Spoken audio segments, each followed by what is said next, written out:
والکتاب المبین، یہ روشن کتاب کی قسم، یعنی یہ جو قرآن تمہارے پاس ہے اللہ اسے کیا فرما رہا ہے؟ روشن۔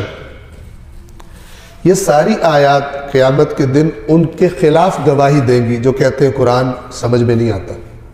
اللہ اس کے روشن ہونے کی قسم کھا رہا ہے، اور اللہ غیر روشن چیز کو روشن کہے، میں تو کہہ سکتا ہوں اللہ تو اپنے نقص علم کی وجہ سے، لیکن اللہ جو اس قرآن کا نازل کرنے والا ہے اور جن سے خطاب کر رہا ہے اور انہیں کہہ رہا ہے یہ روشن کتاب ہے، ان کا خود خالق کیا ہے؟ اسے پتہ ہے کہ یہ ان کے لیے روشن ہو سکتی ہے یا نہیں ہو سکتی، یہ ہے روشن یا نہیں ہے۔ توجہ فرما رہے ہیں؟ یہ روشن کتاب اس بات پر گواہ ہے، یعنی تم اگر اس کو پڑھو تو اس بات پر یہ گواہی دے گی کہ ہم نے اس کو قرآن عربی اس لیے قرار دیا تاکہ تم سمجھ سکو،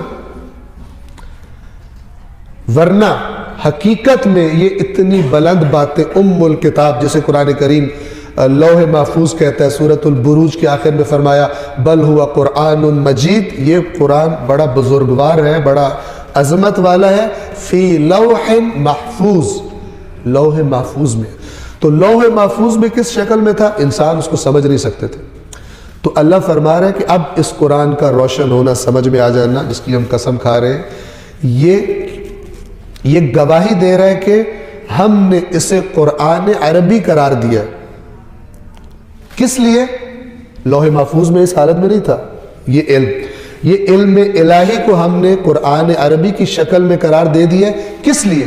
لعلکم تعقلون، تاکہ تم اس کو سمجھ سکو، عقل استعمال کرو، تمہاری عقل میں باتیں آ جائے۔ وَإِنَّهُ فِي أُمِّ الْكِتَابِ، اور یقیناً یہ قرآن الکتاب میں، الکتاب یعنی لوح محفوظ، چونکہ دوسری آیت اس پر گواہی دے رہی ہے بل ہوا قرآن مجید فی لوح محفوظ، لوح محفوظ میں۔ لوح محفوظ علم الہی کی، آپ اس کا کچھ بھی نام لیں، قرآن نے لوح نام رکھا، اس کی کیفیت کیا کیسی خداوند عالم بہتر جانتا ہے، الفاظ وہ استعمال کیے جو لوگ سمجھ سکیں۔ لوح محفوظ ایسی چیز کے جو بالکل محفوظ بھی ہے، اور اس میں اللہ تبارک و تعالیٰ نے گویا علم کو لکھ رکھا ہے، جمع کر رکھا ہے، وہ خود بہتر جانتا ہے۔ وَإِنَّهُ فِي أُمِّ الْكِتَابِ لَدَيْنَا، ہمارے پاس، یعنی اللہ کے پاس بلندیوں پر، یہی قرآن لعلی حکیم، یہ بہت اونچا ہے، تم نہیں پہنچ سکتے اس کو، بہت بلندیوں والا ہے اور حکمتوں والا ہے، لیکن ہم نے وہاں سے نازل کیا اس کو قرآن عربی قرار دیا، لعلکم تعقلون، تاکہ تم اس کو سمجھ سکو۔ صلوات پڑھیے محمد والے۔